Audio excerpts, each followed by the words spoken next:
The first thing the rescue team saw was not fear or rage, but a lioness standing perfectly still at the gates, her amber eyes fixed on the humans inside.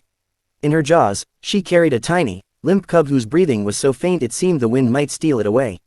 No roar echoed across the savannah that morning, no warning charge followed. Just a mother who had walked out of the wild and into the unknown, as if she knew this was her last chance. What happened next would challenge everything the rescuers believed about instinct, trust, and the invisible language of love. If you believe in kindness, second chances, and stories that remind us what humanity truly means, please like this video, comment your thoughts, share it with someone who needs hope today, and subscribe to the channel Kind Vibes to be part of a community that chooses compassion. The rescue center sat at the edge of a dry reserve, where the land shifted from protected grasslands to villages and dirt roads. It was used to emergencies, but nothing like this. Asha, the lioness, had been seen from a distance before, always avoiding humans, always moving with the quiet authority of the wild. No one knew what had driven her to this place. Perhaps it was desperation, perhaps instinct alone could not save her cub. The cub, later named Nuru, was barely a few weeks old, his body thin, his fur dusty and dull. He had stopped crying hours ago, and that silence weighed heavier than any roar ever could. The team froze, unsure whether to move or wait. Asha did something no one expected. She lowered her head and gently placed Nuru on the ground just inside the open gate, then took 3 slow steps back. Her tail flicked once, her muscles tense, but she did not attack.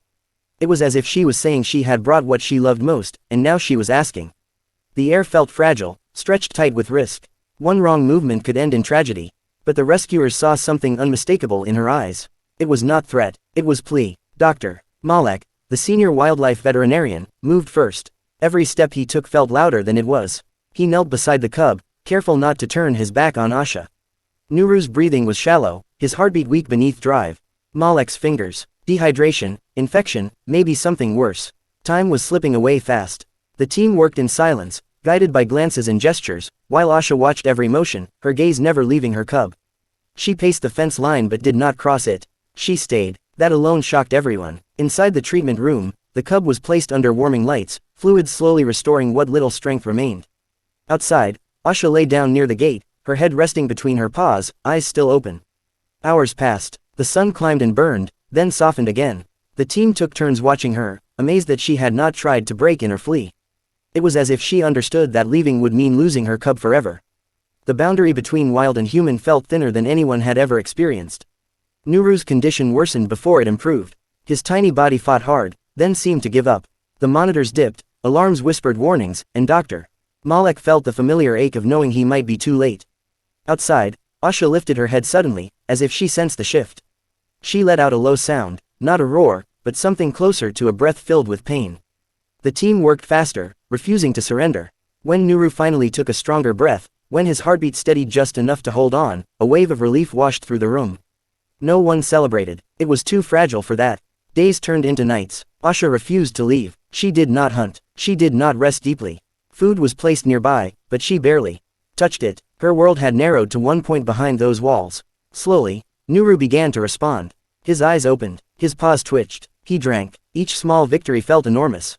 The rescuers spoke softly around him, as if loud voices might break the miracle forming in front of them. The moment of truth came a week later. Nuru was stable enough to be moved outside, still weak but alive. The team prepared for chaos, for the possibility that Asha might panic or attack. Instead, when she saw her cub again, her entire body softened. She approached slowly, sniffing him, nudging him gently with her nose. Nuru responded with a faint movement, a sound barely audible. Asha lay down beside him, curling her body around his fragile form. No fences were breached. No violence followed. The wild and the human world shared the same breath.